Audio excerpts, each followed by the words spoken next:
Hi అండి, అందరూ ఎలా ఉన్నారు? ఇవాళ మనం మటన్ కర్రీ ఎలా చేసుకోవాలో చూసేద్దామా.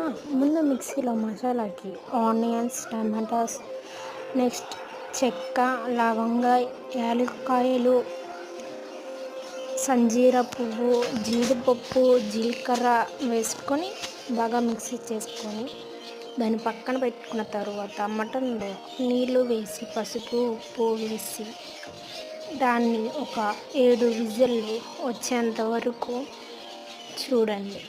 ఇలాగా బాగా బాయిల్ అయిన తర్వాత ఒక ప్యాన్ పెట్టుకొని అందులో ఆయిల్ పోసుకొని ఆనియన్స్ వేసుకొని బాగా ఫ్రై చేసుకొని తర్వాత చిల్లీస్ వేసుకొని బాగా ఫ్రై చేసుకోవాలి.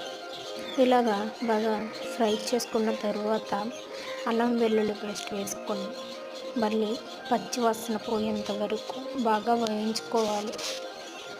ఇలా బాగా వేయించుకున్న తర్వాత టమాటో పీసెస్ని అందులో యాడ్ చేసి మళ్ళీ బాగా మిక్స్ చేసి కొంచెం బాగా మగ్గేదాకా మగ్గించండి.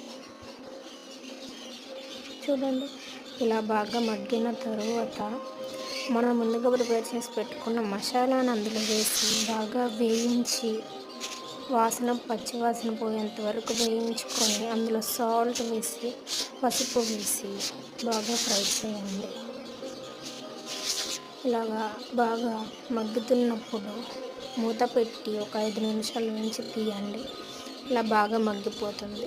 మగ్గిపోయిన తరువాత మనం మటన్ని అందులో వేసుకొని కొంతసేపు అలా ఫ్రై చేయండి. ఫ్రై చేసిన తర్వాత చూడండి, ఇలా ఫ్రై చేసిన తర్వాత ఇలా వాటర్ అన్నీ పైకి వస్తాయి కదండి.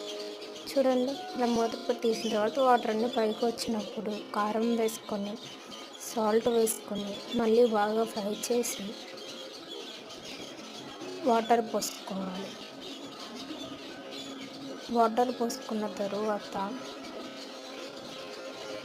చూడండి, ఇలా మగ్గుతున్నప్పుడు మనం మూత పెట్టి ఒక 20 మినిట్స్ దాకా ఉంచి చూడండి. తర్వాత ఇలాగా బాగా మగ్గిపోతున్న తర్వాత కస్తూరి మేతి అందులో మనం యాడ్ చేసుకొని దించేటప్పుడు యాడ్ చేసుకుంటే స్మెల్ బాగుంటుంది, అలాగే టేస్ట్ కూడా బాగుంటుంది. చూడండి, వాటి మన మటన్ కర్రీ రెడీ అయిపోయింది.